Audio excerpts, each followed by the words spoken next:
Your Excellency Governors, led by the Chair of the Jumuiya Counties of Pwani, Your Excellency Mvurya, the Ambassador of Italy to Kenya, CECs, speakers, MCAs, the Secretariat of the Jumuiya Counties of Pwani, all development partners, good afternoon.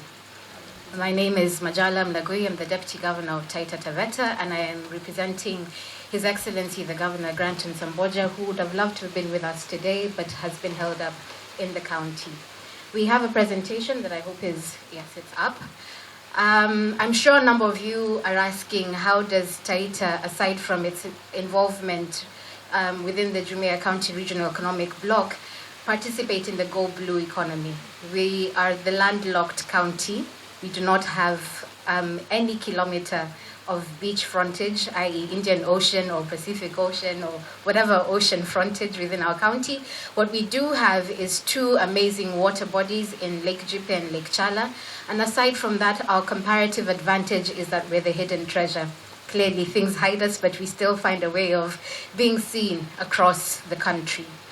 Taita Taveta is a county with 340,000 people in population, 17,000 square kilometers approximately in land mass, as well as 62% of the park, of Tsavo National Park, which is encompassed within the county, one of our major heritages within the county, because it also houses a lot of our potential for tourism.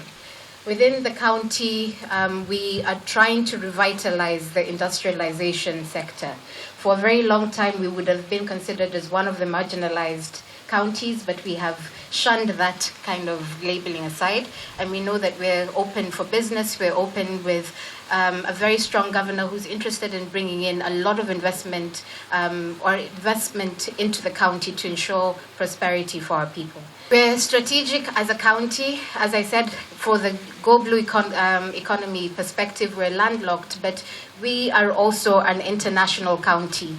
We border with Tanzania. One of our sub-counties, Taveta, is bordering with Arusha.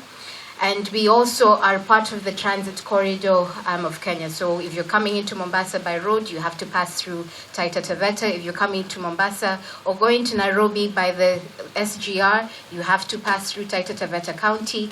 We have two stations, Miasenyi Station as well as Voi Station. And if we're going to be political about this, we could say we have three, with Mtito and Day if it was part of Taita Taveta County, but we shall not touch that. We have great ecosystems within the county. We have the highlands.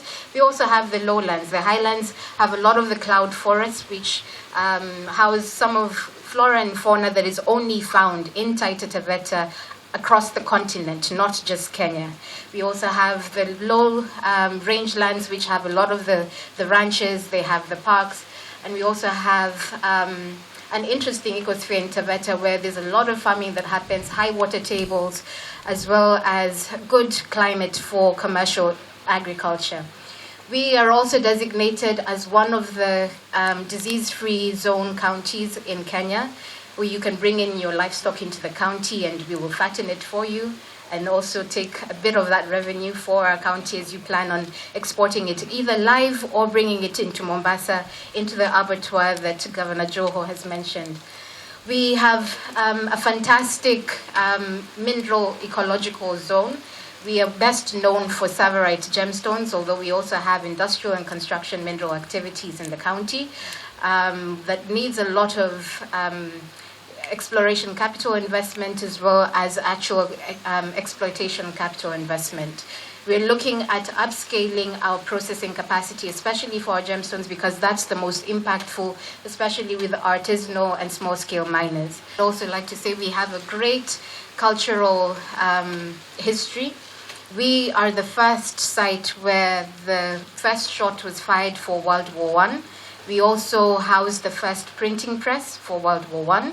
We also hosted the Mau Mau in some of our caves. The first president of Kenya came and took refuge in our county, unfortunately not in with some of our family members. We would have been the first family as well. So this is coming to some of the investment projects that we have.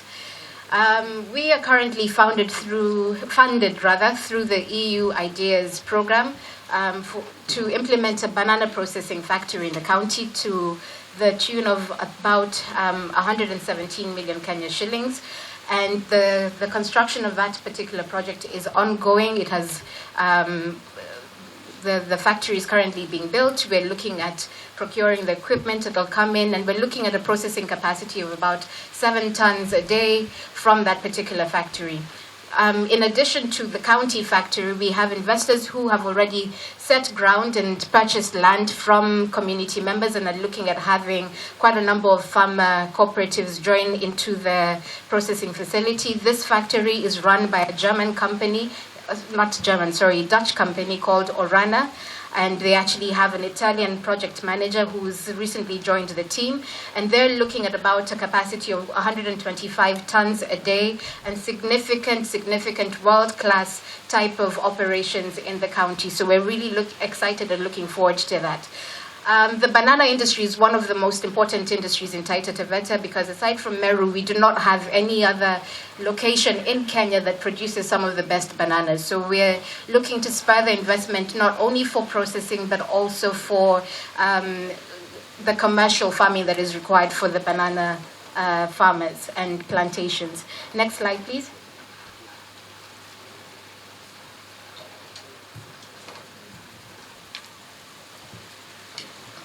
Who is operating this? Next slide. Okay. In terms of the opportunities required to harness the Go Blue economy within our county, Lake Jipe and Lake Chala are the 2 large water bodies that I mentioned that exist in the county, and we're looking at increasing the capacity of our fishers to be able to manage the beaches along Lake Chala and Lake Jipe. We'll be training 106 beach management unit members with cooperation of Mombasa County, with whom we have a very good memorandum of understanding. And we're also looking at seeing how we can increase our aquaculture investments. Cage farming within Lake Chala, which is an international water body, so we're careful of respecting the international treaties that we have, but we believe with some of the activities that we're managing, they're both environmentally friendly as well as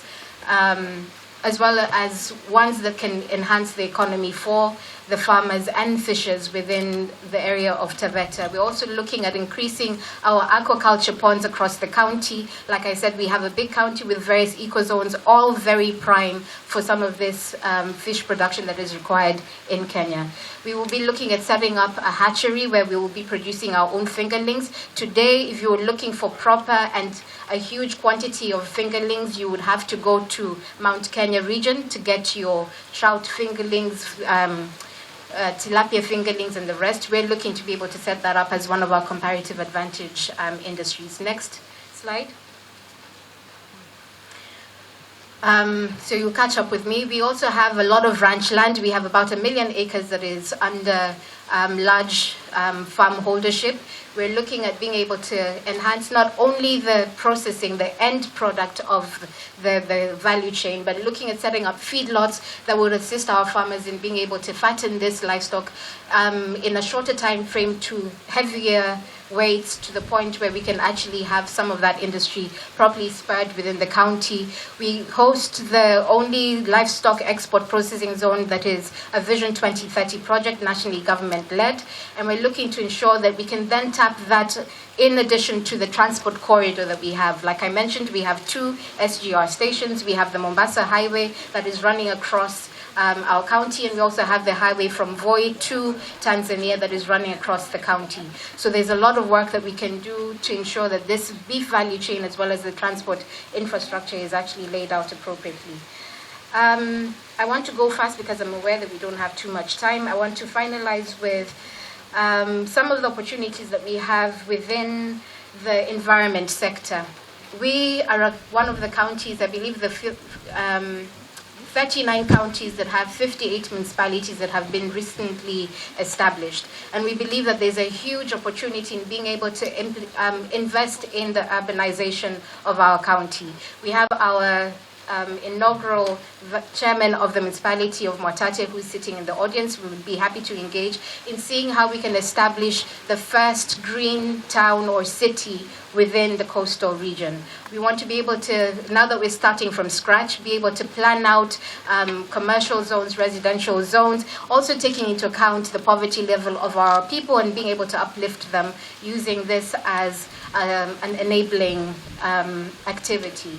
We would also want to look at ourselves as a Singapore of the coastal counties. We believe that we have the potential to be able to bring in some of the waste from Kilifi, from Kwale, from Mombasa, process it within our county for purposes of energy generation and income generation for our people in all of the 6 counties. So we welcome you to discuss that further.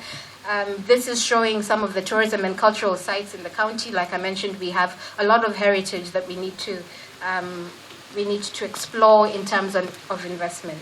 Finally, I would also like to say that there's a huge investment opportunity in being able to develop our curriculum together with the private sector and industry for our vocational training centers. You're all aware that TVET sits with the national government, but vocational training centers are county-led, and we're looking at ensuring that we have the right skills at the right quantities from our vocational training centers to be able to be fed into the Jumuiya 10 and then finally the Jumuiya 2030 economic blueprint. Now, one thing that His Excellency has mentioned is that we are one of the counties that has the sweetest, juiciest, melt-in-your-mouth oranges in Kenya. Pwani has tried putting in seedlings and farms that would be able to push and kind of brand this Pixie oranges from Pwani, but they cannot match the level of our sweetness. So we are pushing that kind of commercial activity forward, especially in our agribusiness, and we look forward to having additional investors, not only for local consumption, but for export processing. The Italian ambassador, I'm sure that there's a lot that can be done in Florence and in Rome. I'm sure the Pope as well would love our oranges, so we look forward to some form of cooperation.